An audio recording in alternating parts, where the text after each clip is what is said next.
주요 뉴스입니다. 시진핑 중국 국가주석이 1박 2일의 일정으로 우리나라를 국빈 방문합니다. 새누리당의 7.14 전당대회가 오늘부터 12일간의 본격적인 선거운동에 돌입했습니다. 유병헌 회장의 장녀 섬나 씨에 대한 범죄인 인도 재판이 오는 9월 프랑스에서 열립니다. 이달 말부터 대출 사기에 대한 피해금을 돌려받을 수 있게 됐습니다. 북한 인권위원회가 성명을 내고 시진핑 국가주석은 탈북자에 대한 강제 북송을 중단할 것을 촉구했습니다.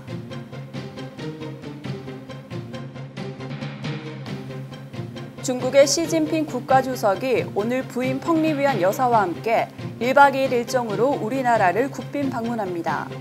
시진핑 주석의 이번 방한에는 중국의 부총리급 인사 3명과 장관급 인사 4명을 포함한 80여 명의 수행원과 중국 대기업 CEO 등 200여 명의 경제사절단도 동행합니다. 시진핑 주석의 방한은 지난해 3월 국가주석으로 취임한 이래 처음으로 같은 해 6월 박 대통령의 국빈 방중에 대한 답방으로 분석됩니다. 새누리당의 새 지도부 선출을 위한 7.14 전당대회가 오늘 후보 등록을 시작으로 10일간의 공식 선거운동에 돌입했습니다. 7선의 서청원 의원은 경북 구미에 있는 박정희 전 대통령 생가를 찾는 등 새누리당의 텃밭인 경북 지역을 돌며 지지를 호소했습니다. 김무성 의원은 오늘 아침 국립묘지에 있는 박정희 대통령 묘역을 참배하고 노량진 고시촌을 방문하는 등 본격적인 선거운동을 시작했습니다.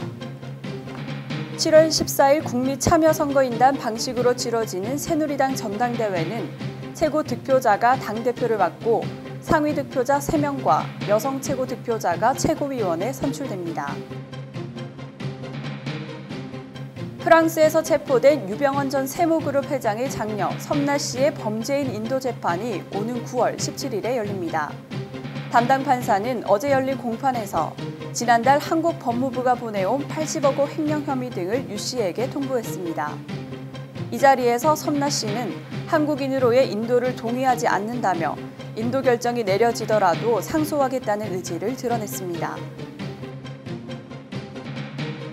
금융감독은 이달 29일부터 대출 사기 피해금 환급을 주요 내용으로 한 전기통신금융사기 피해 방지와 피해금 환급에 대한 특별법 개정안이 시행된다고 밝혔습니다.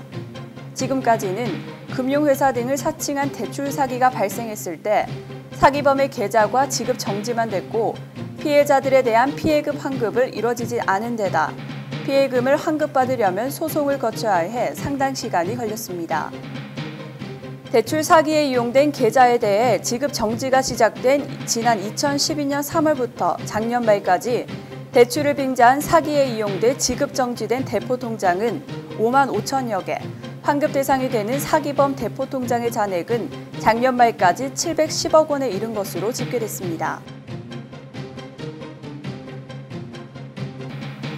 미국 워싱턴 DC의 비정부 기구인 북한 인권위원회는 어제 성명을 내고 시진핑 중국 국가주석에게 한국 방문을 계기로 탈북자 강제 북송 중단을 선언하라고 촉구했습니다.